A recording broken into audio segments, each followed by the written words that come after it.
The great meeting hall was bigger than any building on Earth. Its walls were made of crystal that glowed with soft blue light.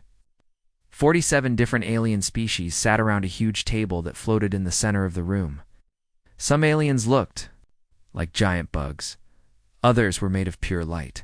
Some had too many arms, and others had no arms at all. At one side of the table sat the humans. There were only 5 of them, and they looked very small compared to the other creatures in the room. The leader of the human group was a man named Taman Park. He had gray hair and kind eyes, but today his face was serious. Next to him sat Ji-Won Kim, a woman who knew about space battles and warships. She wore a dark blue uniform with shiny buttons. Tae-Min had been coming to these meetings for 10 years. He had always tried to be polite and fair. The other aliens used to like him, but today something was different. Today all the aliens were angry at the humans. A creature that looked like a giant ant stood up. Its name was hard to say, but everyone called it the Prime Minister. When it talked, a machine changed its bug sounds into words that humans could understand. "The humans have gone too far," the Prime Minister said.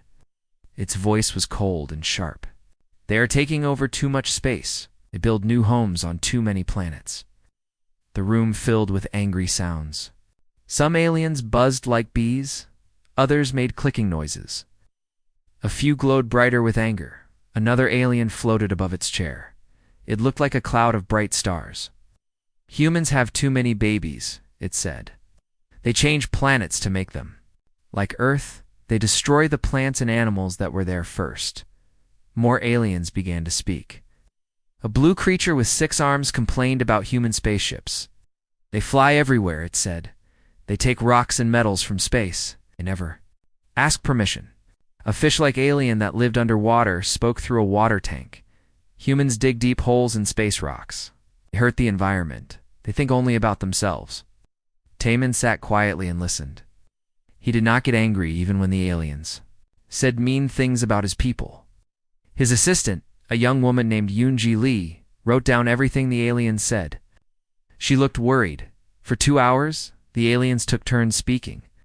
Each one had something bad to say about humans. They said humans were greedy. They said humans were dangerous. They said humans grew too fast and took too much.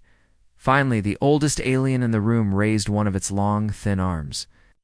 This alien was called the Speaker. Its people had started the Galactic Council 3,000 years ago, long before humans even knew that other planets had life on them. "We have heard enough," the Speaker said. Its voice was old and tired. "The Council has made a decision about the humans."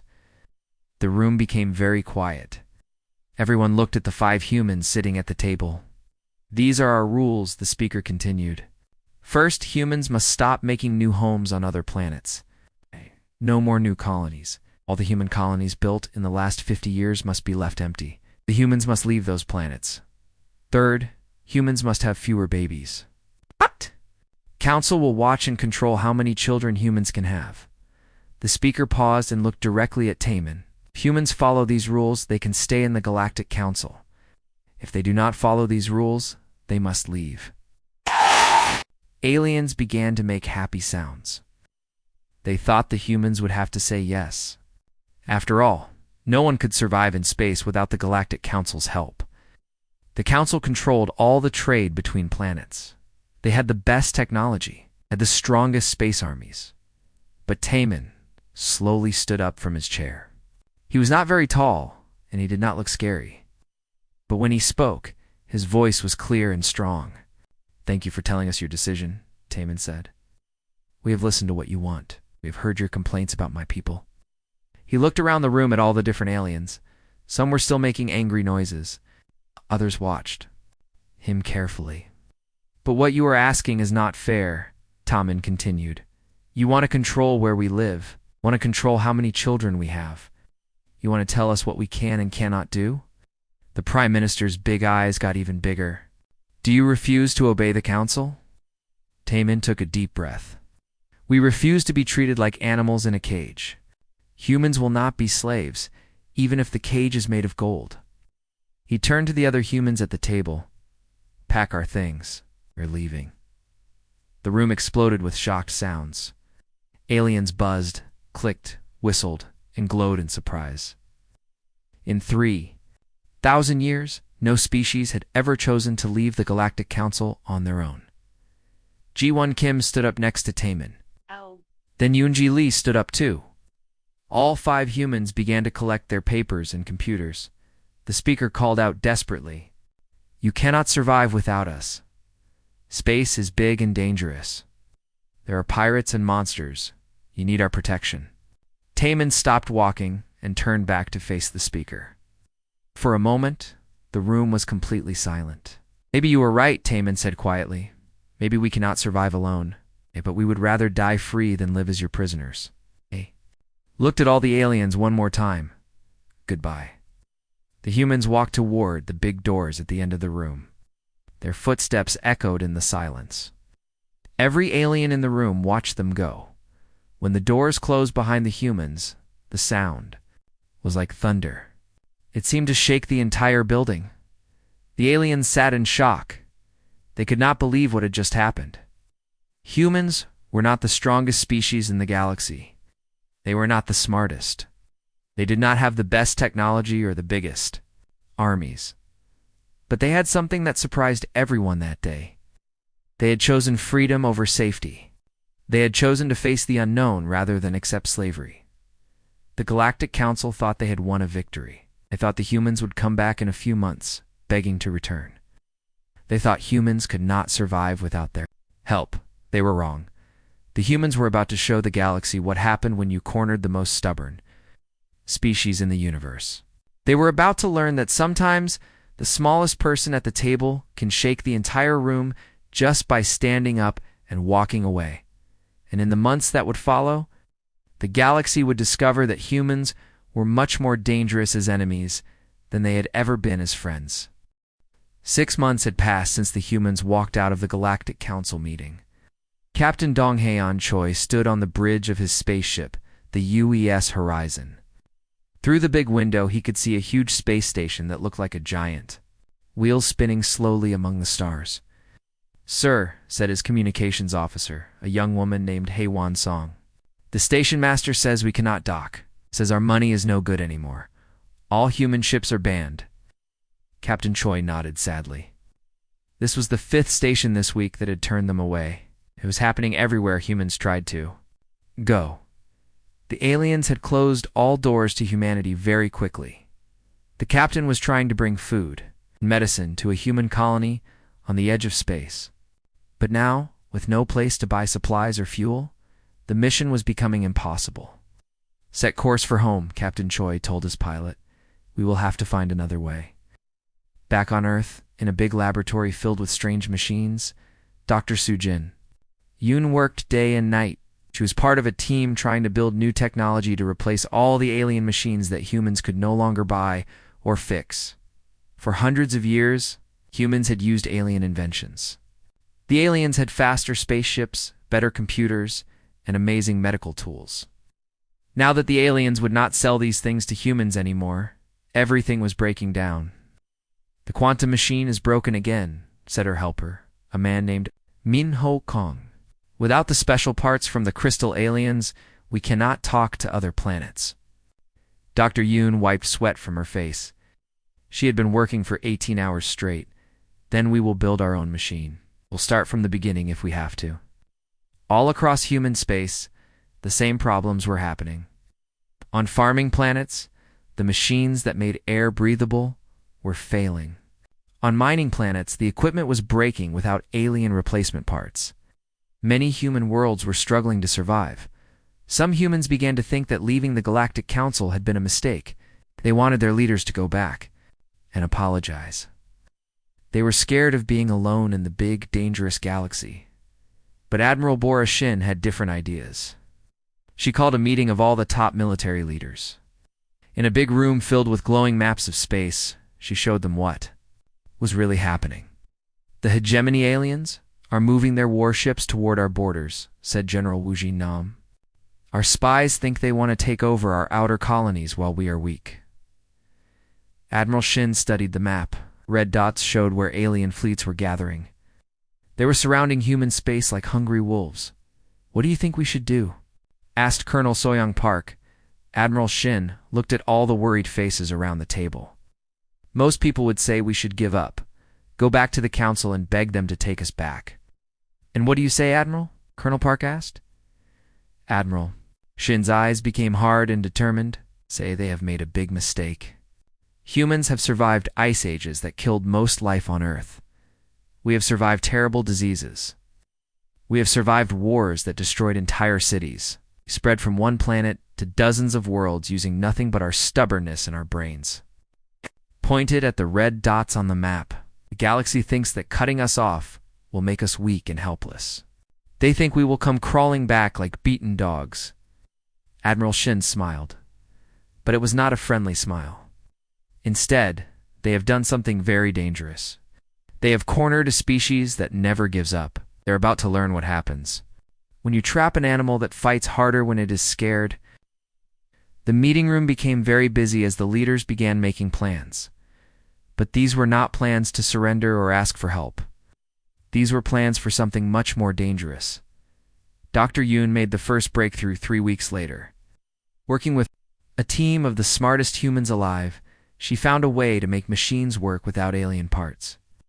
The aliens never really understood how their own technology worked. She explained to Admiral Shin. They just copied old designs from long ago. But when we had to build everything ourselves, we discovered better ways to do things. The new human machines were not just copies of alien technology. They were actually better. The new engines made spaceships faster. The new computers were smarter. The new weapons were more powerful.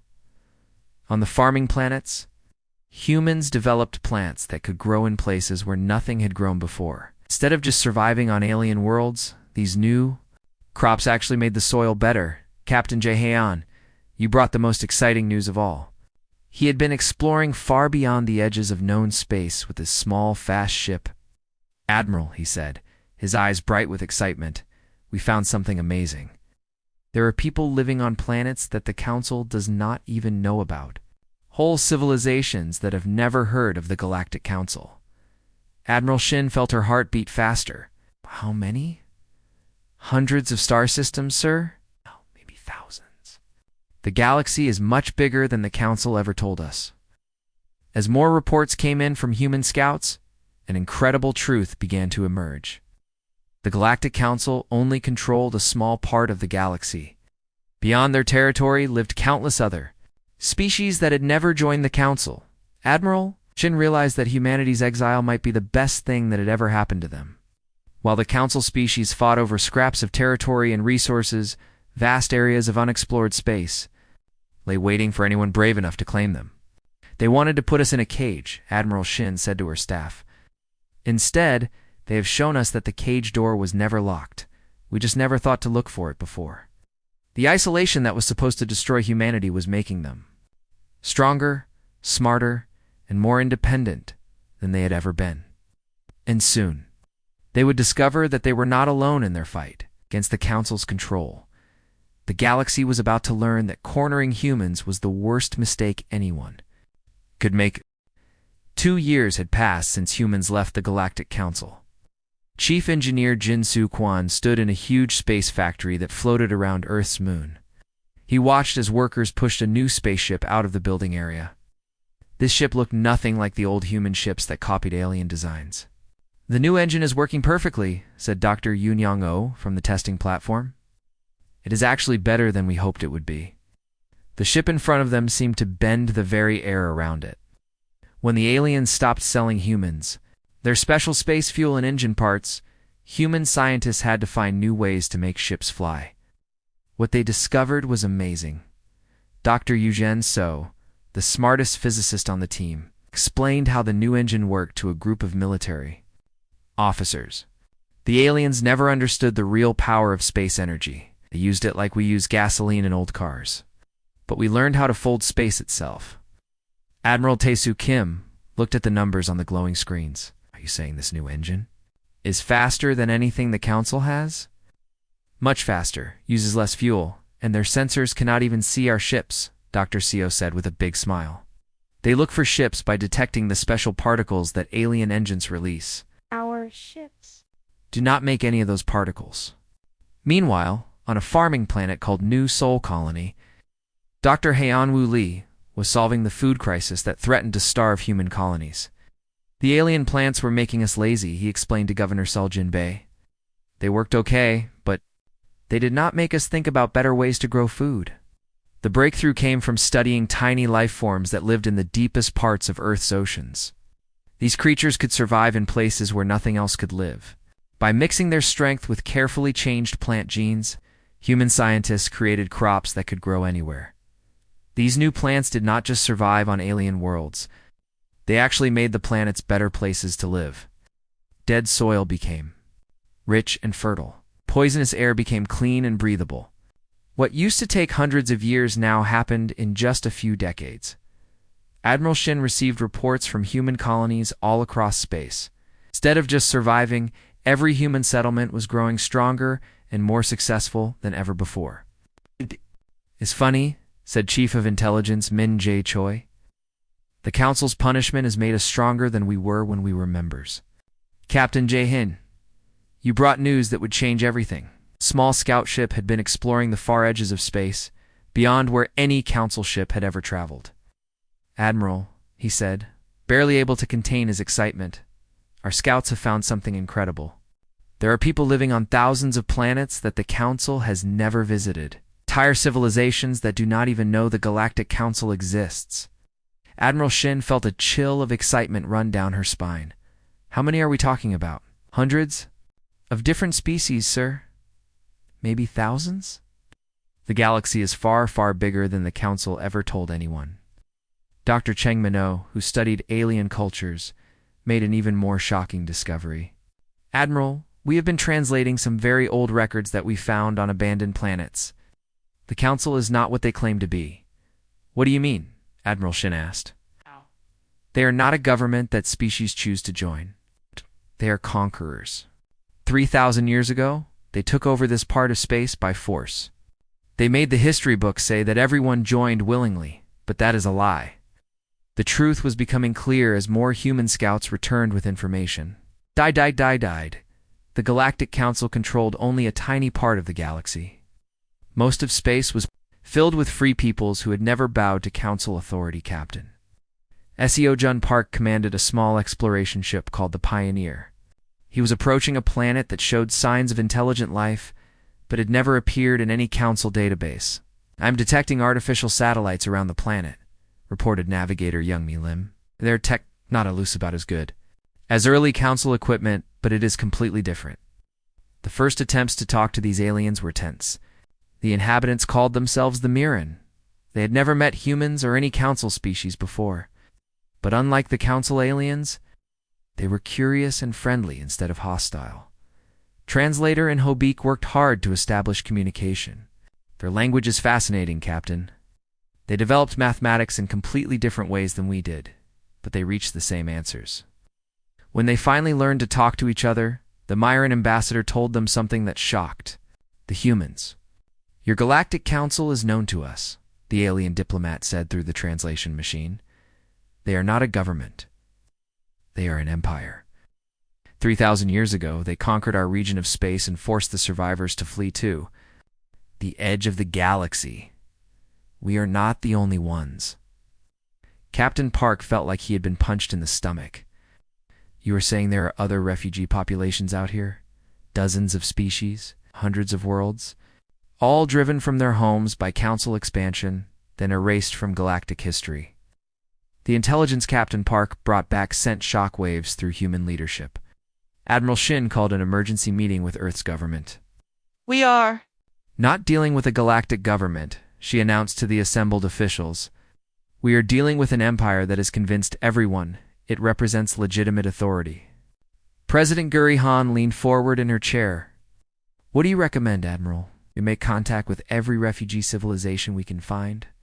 If the Council wants to treat us like outcasts, then we will build our own alliance of the dispossessed." Chang Minot raised a concern. "The risks are enormous. We are talking about making contact with dozens of unknown civilizations at the same time." Admiral Shin smiled grimly. "The Council made their first mistake when they thought isolation would weaken us. They are about to make their second mistake by assuming we will face them alone.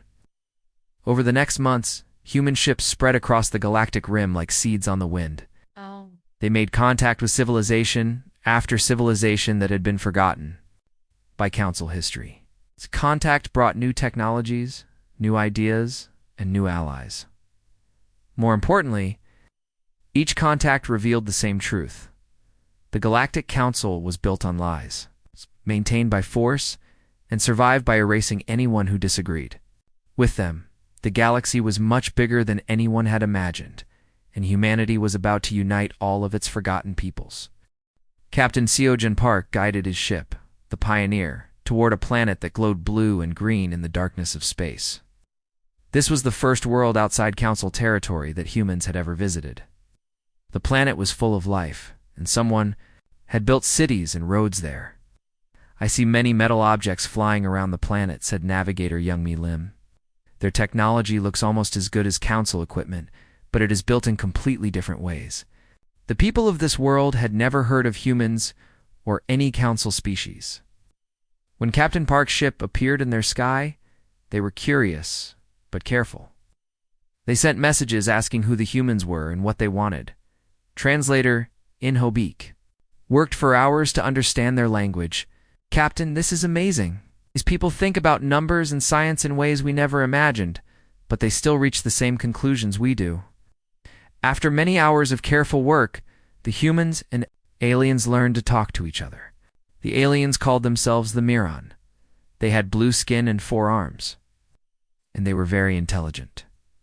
The Miran ambassador spoke to Captain Park through a machine that changed alien words into human words. What he said changed everything. Humans thought they knew about the galaxy. "Your Galactic Council is not unknown to us," the Miran diplomat explained. "But they are not what they claim to be. They are conquerors, not peacekeepers. 3,000 years ago, they attacked our part of space and drove us away from our homeworlds." Captain Park felt his heart racing. "Are you saying the Council conquered you?" "Yes, and we are not the only ones. There are many species out here in the dark between stars. All of us were forced to leave our homes when the Council expanded their empire." The alien showed Captain Park a star map that made his jaw drop. Hundreds of star systems were marked in red. Each one represented a species that had been driven away by the Council. "The Council tells their members that we do not exist," the Myron continued. "They erased us from their history books, but we remember. Oh. We all remember." Captain Park returned to human space with news that shocked everyone. Admiral Shin called an emergency meeting of all human leaders. "The Galactic Council is not a government," Admiral Shin announced to the room full of worried officials. "It is an empire built on conquest and lies." President Guri Han sat forward in her chair. "What are you suggesting we do about this?" "We contact every refugee species we can find. We build an alliance of all the peoples the Council has wronged." Dr. Chang Minho looked worried. "That sounds very dangerous. You would be making contact with dozens of unknown species at once." Admiral Shin's eyes were hard and determined. "Council's first mistake was thinking isolation would make us weak. Their second mistake will be thinking we have to face them alone." The next few months were the busiest in human history. Scout ships spread out across the rim of the galaxy like explorers looking for treasure. Ship carried diplomats, translators, and gifts to show peaceful intentions. Captain Dahi Lim made contact with the Kelhari, species that looked like walking trees. The Council had driven them away because they refused to share their amazing medical knowledge. "We can cure diseases that the Council says are impossible to heal," the Kelhari leader explained. "But they wanted to control our medicine and sell it only to the species that obeyed them." Captain Wubino found the Voss, aliens who could manipulate space and time in ways that seemed like magic. "The Council said our research was too dangerous," a Voss scientist told him. "They were afraid we would discover truths they wanted to keep hidden." Captain Minkyung SEO encountered the Nethray, a species where many individuals shared one mind. "The Council called our way of thinking incompatible with galactic civilization," the collective consciousness explained. "They could not control beings who shared all thoughts and had no secrets." Each new contact brought amazing discoveries. The tree like Helhari had medicines that could heal injuries in minutes. The mysterious Voss had engines that could fold space so efficiently that traveling between stars took only hours instead of months. The mind-sharing Nethray had developed ways to communicate instantly across any distance. But more importantly, each species shared the same story. The Council had given them ultimatums: submit to Council authority or be driven away. Those who refused to become subjects of the Empire were attacked and forced to flee to the edges of space. General Wu Jinnam compiled intelligence reports that painted a shocking picture. The Council has been lying to its own members for 3,000 years. They control less than 15% of inhabited space. The rest is either conquered territory, independent worlds, or refugee populations like the ones we have been. Meeting Dr. In-Young Choi, who monitored communications across space, discovered something even more disturbing. The Council has been deliberately limiting the technology they share with member species. They have much more advanced equipment than they admit, but they keep it secret to maintain their advantage. As news of the human alliance spread, something unexpected began to happen. Species that were still members of the Council started asking questions. Why had they never heard of these refugee populations? Why was Council technology so limited compared to what the humans and their new allies were developing? Within 6 months, 17 Council member species had sent secret messages asking to meet with human representatives. They wanted to know the truth about their own government. Captain Junho Kim brought the most shocking discovery of all. Deep in unexplored space, his team had found the ruins of an ancient civilization. These people were more advanced than the Council, he reported. Their technology could have given every species in the galaxy unlimited energy and resources. But the ruins show signs of deliberate destruction. Dr. Manesio Park, who studied the ancient ruins, made a terrifying discovery. The Council did not just defeat this civilization, they erased them completely and stole pieces of their technology. Everything the Council calls their own inventions were actually stolen from these ancient people. The truth was becoming impossible to hide. The Galactic Council was not just an empire built on conquest. It was an empire built on theft, lies, the systematic destruction of anyone who might threaten their power. And now, for the first time in 3,000 years, all of their victims were working together. The galaxy was about to discover what happened when the Forgotten remembered how to fight back. 3 years had passed since humans left the Galactic Council. Admiral Jahun Ru stood in the command center of Nexus Station, a massive space platform that floated in the darkness between stars. This station had become the headquarters of something that had never existed before, an alliance of all the species the Council had forgotten. "Give me the latest numbers," Admiral Ru asked his staff. Commander Da-Yoon Kim stepped forward with a glowing tablet full of information. 43 different species have joined our coalition. Together we have over 200 billion people living on 600 planets. Our technology sharing programs have made every member civilization decades more advanced than they were. Before, the numbers were incredible, but the real change was happening in ways that could not be counted. Dr. Jaewon Shin, the coalition's chief science leader, explained the breakthrough to the assembled leadership. "We have discovered what the Council has been hiding for 3,000 years, she announced to the room full of humans and aliens. The basic laws of science they taught everyone were deliberately incomplete. They hid technologies that would have made every species in the galaxy truly free. Captain Suhan, you had just returned from exploring the deepest parts of space. Her discovery was the most shocking yet. We found the ruins of the ancient people who came before the Council. The Council did not just defeat them, they erased them from all history. But their technology still exists, hidden on thousands of secret worlds. The ancient people, who the Coalition scientists called the Precursors, had been the galaxy's first truly advanced civilization. They had built machines that made faster-than-light travel as easy as flying from one city to another. They had devices that could change basic elements into any material anyone needed. They had energy systems that could power entire solar systems. Forever, Dr. Manesio Park, who led the team studying precursor ruins, made an even more disturbing discovery. The Council did not just beat the precursors in a war. They deliberately destroyed everything the precursors had built to prevent other species from becoming truly independent. Everything we have been told about galactic history is a lie. The Coalition's response was swift and decisive. President Han, now serving as the Coalition's civilian leader, spoke to all the member species in a historic broadcast that reached every corner of Coalition space. For 3,000 years, the Galactic Council has kept power through lies and oppression, she declared. They convinced the galaxy that scarcity and dependence were natural, when abundance and freedom are possible for all. Admiral Rue outlined the Coalition's military strength. Our combined fleets now have 3 times as many ships as the Council forces. Our technology is better than theirs in every way. Most importantly, our cause is right. But the Coalition's true power was not in their weapons, it was in the truth they carried. Ambassador Kyung-ho led diplomatic missions to Council member species, bringing a simple message. The galaxy had been lied to, and freedom was possible. The response was like lightning spreading across the galaxy. Within months, entire Council member species began demanding answers from their governments. Workers went on strike.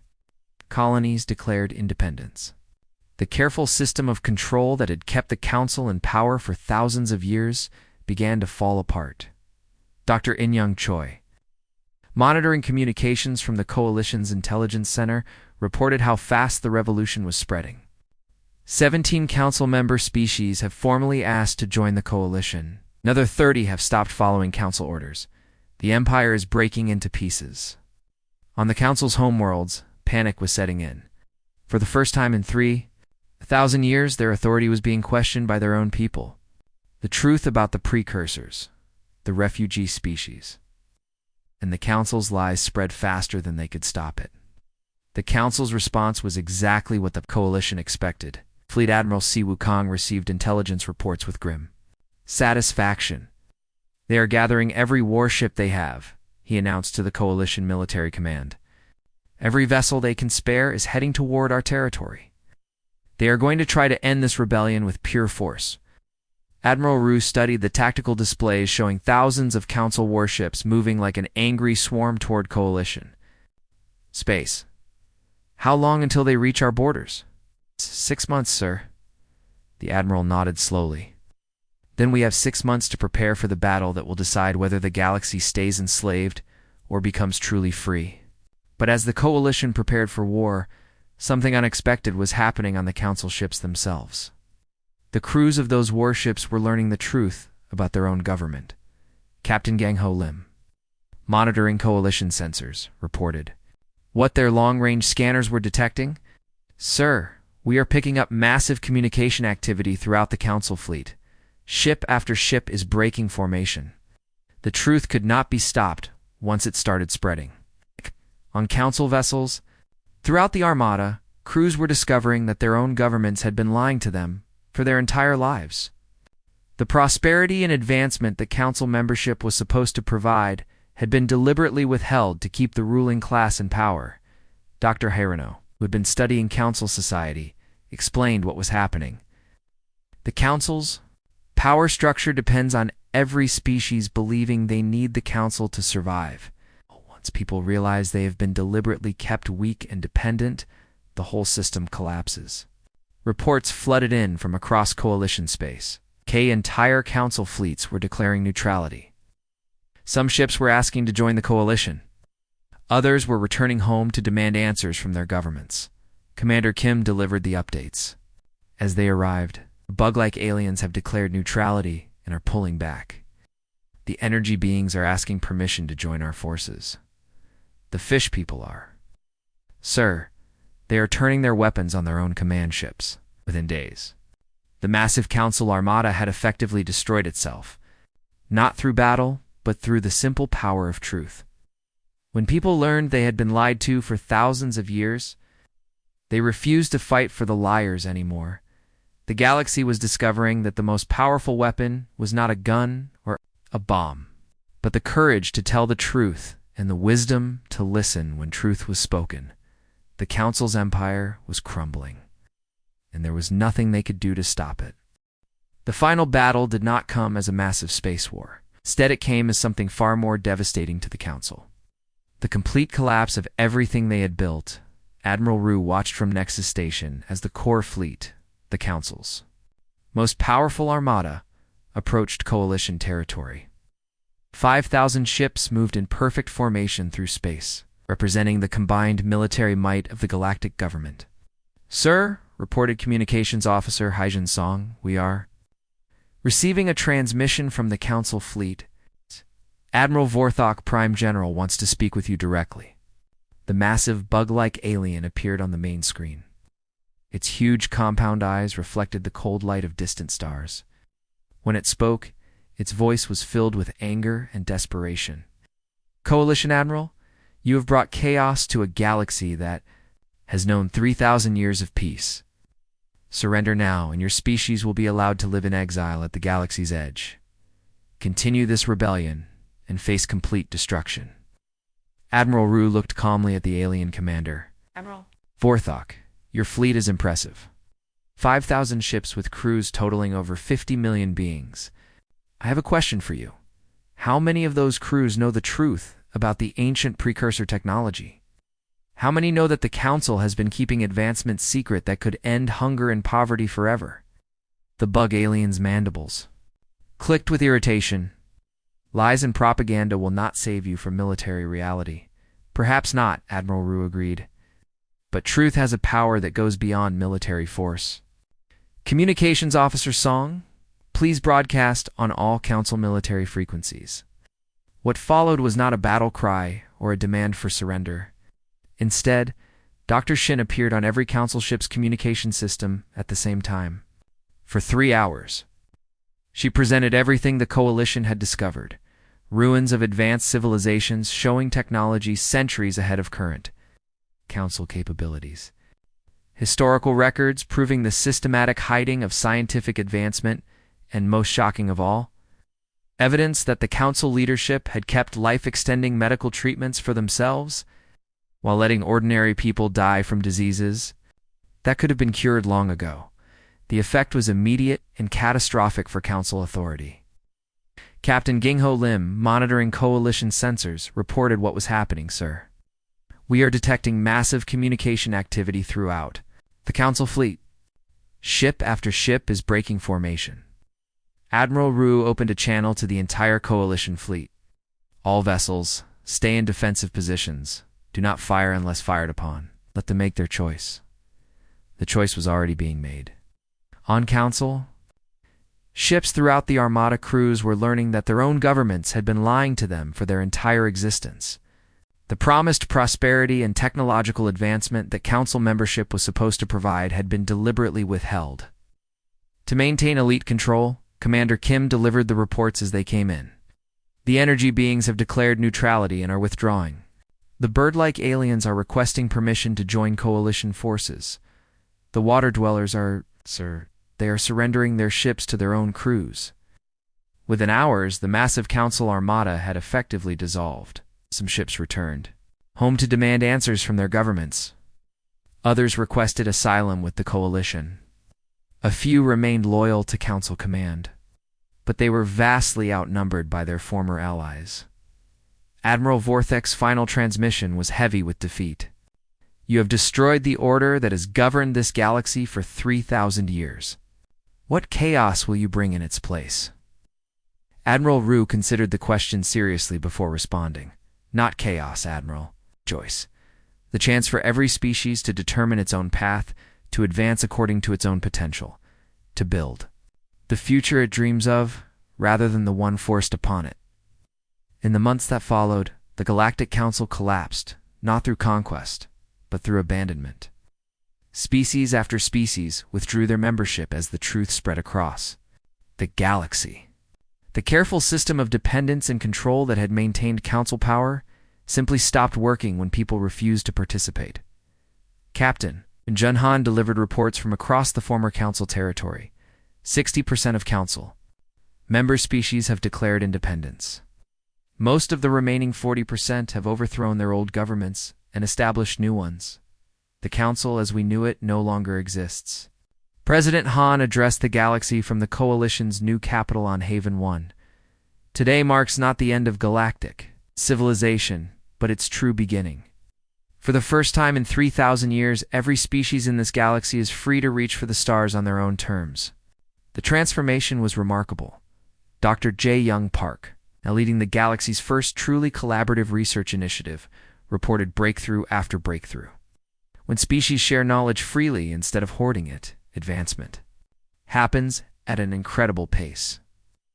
We have made more scientific progress in the past year than the Council made in the past century. On thousands of worlds, the precursor technology was being restored and improved. Planets that had been barren wastelands became garden worlds in months.